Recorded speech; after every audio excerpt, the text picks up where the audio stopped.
سر ہمارے تعلقات جو ہیں وہ ہمیں جیسے لوگوں کے ساتھ نہیں ہوتے.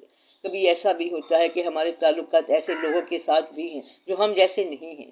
فرض کیا کہ اگر ہم کو وقتی طور پر فار دا ٹائم بینگ ان کی طرح بن کے زندہ رہنا ہے اور وہ شاید کوئی ایسی بات نہیں ہے، تو معاشرت کا تقاضا تو یہ ہے کہ ان کی طرح رہا جائے. ان کے ساتھ تعلق جو ہے وہ تعلق کیسے توڑا جائے؟ مجھے بات سمجھ نہیں آئی کہ کیا کہا. ہم لوگ سمجھتے ہیں کہ اچھائی کے راستے پہ جانے کی تمنا میں یہ جا رہے ہیں. اب ہمارے معاشرے میں کوئی ایسا بھی جاننے والا، پہچاننے والا موجود ہے؟ برا آدمی کہہ لیں سر، میں تو اس لفظ کو اوائڈ کرتا ہوں. تو اس کے تقاضے پورے کرنے ہیں. وہ ہماری معاشرت کا حصہ ہے، ہمارے جاننے والوں کا حصہ ہے. اس کے تقاضے کیا ہیں؟ ہمارے ساتھ رہنا، اپنی بات کہنا، اپنی بات سنانا. یہ بات ہم اوائڈ کرنا چاہتے ہیں. ہماری معاشرت اس کو اپنے آپ سے کیسے کرنے دے؟ بات پھر سمجھ نہیں آئی. کچھ ایسے آدمی ہوتے ہیں جن کے ساتھ ہم اپنی زندگی گزار رہے ہیں. ایک خاص قدر ہے، دوسرا آدمی اپنے طور پر زندہ ہے. ہم دونوں کا آپس میں تعلق ہے. کسی کے کہنے پر آپ نے کبھی استعفیٰ دیا، کبھی پیسہ ضائع کیا؟ کیا برے آدمی کے کہنے پر آپ نیکی چھوڑ دیتے ہو؟ چھوڑتے تو نہیں، لیکن سر سننے کی حد تک، محسوس کرنے کی حد تک اتنا احساس بھی ہے کہ اس آدمی کو نہ بھی نہیں کر سکتے. کیوں؟ ادب کا تقاضا ہے، احترام کا تقاضا ہے، عزت کا تقاضا ہے. بزرگ ہے، بڑا ہے، احترام کی کیا بات ہے؟ بزرگ کیا ہوتا ہے؟ عمر کے لحاظ سے. عمر کے لحاظ سے، اگر عمر کے لحاظ سے تمہیں کوئی شخص غلط پیغام دے تو تم وصول کرتے ہو کہ سنتے ہو؟ جی تو نہیں چاہتا، جی چاہتا ہے کہ اسے منع کرو. منع کرنے کی بات چھوڑو، آپ اس پہ عمل نہ کرو. عمل تو نہیں کرتے، پھر کیا دقت ہے؟ اس نے جب ملنا ہے تو اس نے ہمیشہ کوئی بات کہنی ہے. وہ آ کے ملتا ہے نا، آپ نہ جا کے ملو. یہ کوئی مشکل بات نہیں. اگر کوئی کافر آپ سے آ کے ملتا ہے تو وہ کسی مصلحت کی بنا پر آتا ہے، کسی کام کی وجہ سے آتا ہے. اس کو اگر نہ نہیں کر سکتے تو کم از کم آپ یہ کام اس کے ساتھ نہ کریں. کورسپونڈنگلی ملنے کے لیے نہ جاؤ. اس میں دقت والی کوئی بات نہیں. مقصد یہ کہ بے شمار سچے آدمیوں کے ارد گرد تمام جھوٹے آدمی رہتے ہیں. یہ بڑا پرانا واقعہ ہے. ایک بزرگ نے یہ پوچھا کسی اور بزرگ سے کہ یہ کیا بات ہے کہ جہاں پر چراغ ہو وہاں پر بڑا اندھیرا ہوتا ہے.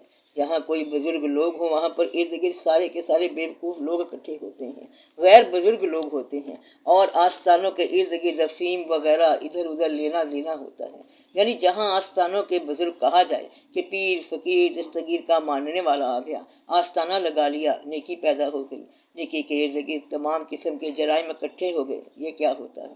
بات تو بالکل ٹھیک ہے. اور اس آدمی نے پھر تحقیق کی کہ یہ واقعہ کیا ہے. وہ اپنی کتاب میں فرماتے ہیں کہ ہم تحقیق کرنے چلے گئے کہ یہ قصہ کیا ہے. پھر انہوں نے اس قصے کے بارے میں 2 واقعات لکھے. اس قصے کے بارے میں کہ اچھی چیز کے ارد گرد بری کیوں ہوتی ہے. جب آپ نیک ہونے لگتے ہو تو پھر برے لوگ آپ کے پاس آ جاتے ہیں، اور جب آپ برے تھے تو پھر تو آپ اسی گروہ میں تھے. اب یہ واقعہ ہے. انہوں نے لکھا ہے کہ ایک واقعہ تو یہ دیکھا ہم نے کہ ایک خانقاہ پہ یہ راز حل نہیں ہو رہا تھا کہ یہ کیا راز ہے کہ اچھائی کے گرد برائی کیوں ہوتی ہے. کہ ہم گئے ایک خانقاہ پہ، ایک بزرگ کی خانقاہ تھی. وہاں پہ جا کے مراقبہ وغیرہ کرنے کے لیے بیٹھے. وہاں بیٹھے تو ہم نے دیکھا کہ 3-4 صوفی نما قسم کے انٹ شنٹ قسم کے بندے ہیں، بیٹھے ہوئے ہیں. وہ لکھتے ہیں کہ میں نے انہیں پہچان لیا اور انہوں نے مجھے نہ پہچانا.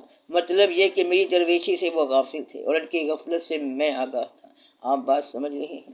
کیونکہ میں تو آگاہ ہی تھا، میں اپنے کام میں لگا ہوا ہوں. اتنے میں دیکھتا کیا ہوں کہ وہ ہوسٹ ہیں اور میں خانقاہ پر باہر سے آیا ہوں.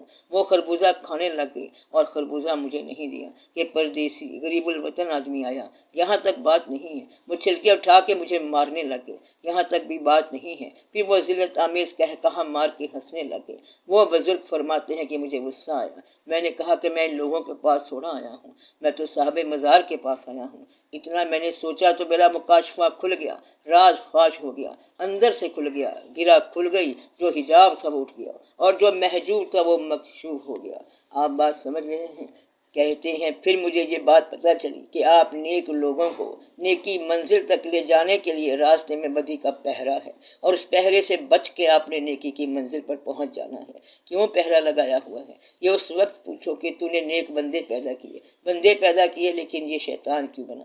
اس راستے میں دشواری کیوں آتی ہے؟